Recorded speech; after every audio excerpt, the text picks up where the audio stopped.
I want you to meet him. This is a gentleman. Come on up, sir. Toyin, the founder of...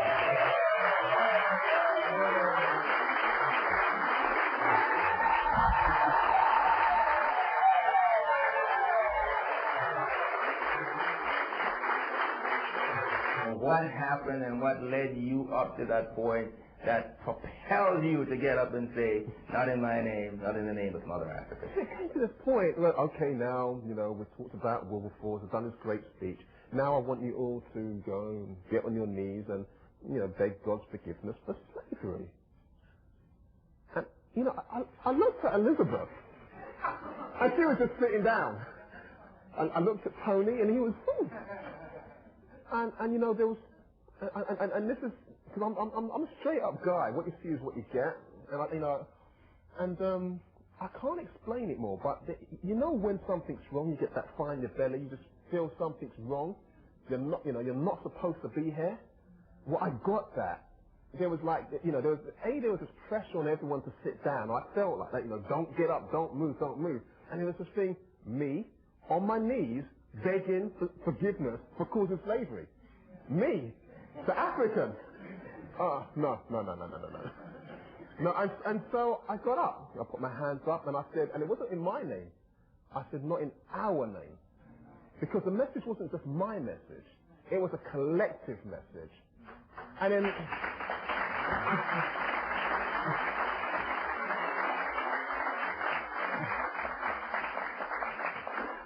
And then, if you know anything about the Doctor Who, which is one of the big programs at the moment, he's got a TARDIS and there's this time machine, you can go through time. One of the things that happened, if you watch the news, especially the BBC who are filming it, there was this like 30-second section they showed, and you see me walking up, and then all of a sudden I transport into another location. And like, you know, we call it the missing 3 minutes. What happened to the missing 3 minutes? Well, what happened in the missing 3 minutes was that I turned to Elizabeth and I said, in the history of the Ma'afa, and I won't point to, I'm not going to be specific, I'll point to the floor. In the history of the Ma'afa, the British are the Nazis.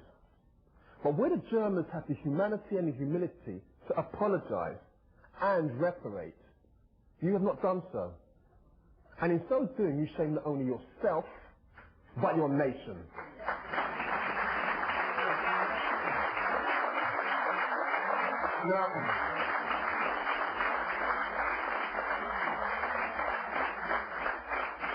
Now what happened was that, you know there's that saying that when you meet people who are in authority, there's this aura of power and there's this whole, you know, that you feel something. I'm going to tell you the truth. I just saw an old lady. I didn't see that power. I'm not being disrespectful. I'm just being honest, straight up. You know, you see, I mean, you know, I used to say the Queen, and you know, some said the man. I used to do that. And I recognize she's the Queen of England, but she is not my Queen. And so what happened was that after I finished talking to her, I mean, she was, you know, I turned to Blair. And, you know, I was one of those naive people who voted him in. And I couldn't even, I said, what's wrong with you? Why sorry so hard to say? I mean, what?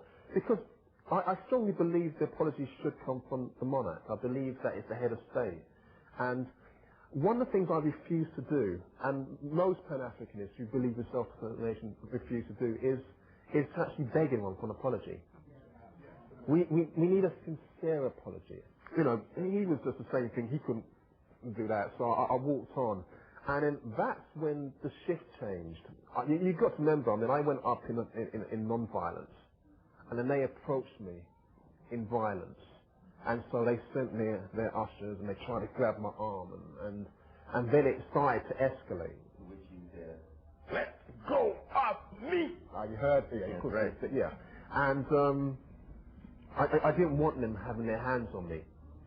And you see, they had these security things on, and I overheard one of them saying, take him out the back, take him out the back. And that really upset me. And I said, you know what? I'm not going out the back. I'm going out the front like an African.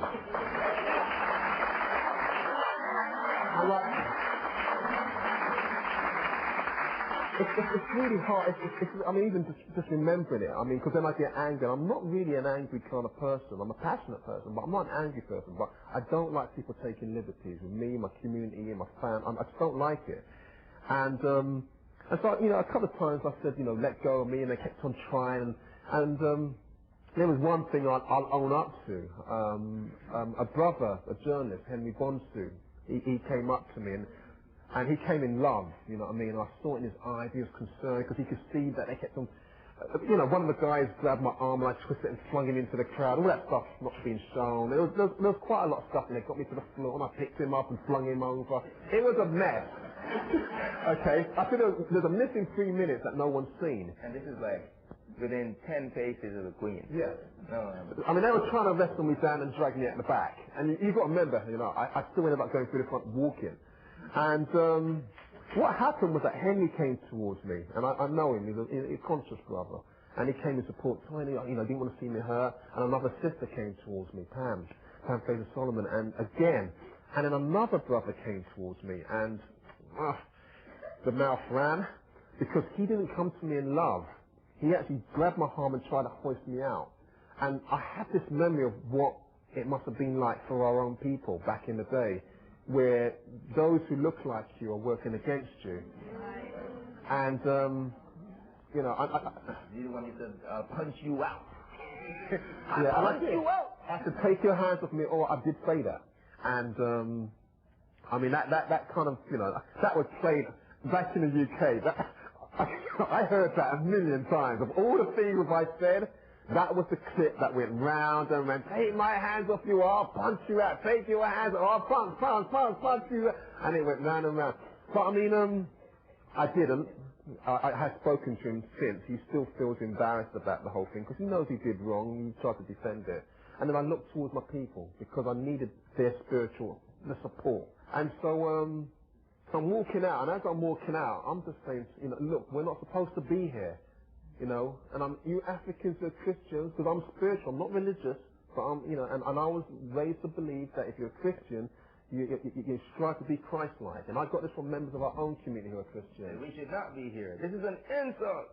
All the Christians who are Africans should walk out of here. That's right. That's the same. I'm like this.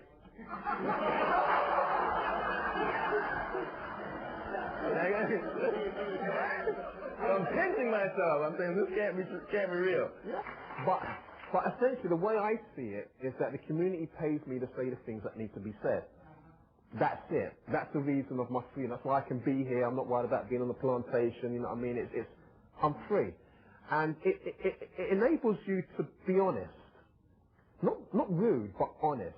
And I think honesty is what we need. We need some truth right now. We need to be very upfront about what the problems are, and I think we need to move away from kind of what can the state do for us. You know, they're doing this to us, they're doing that to us, and what can we do for ourselves?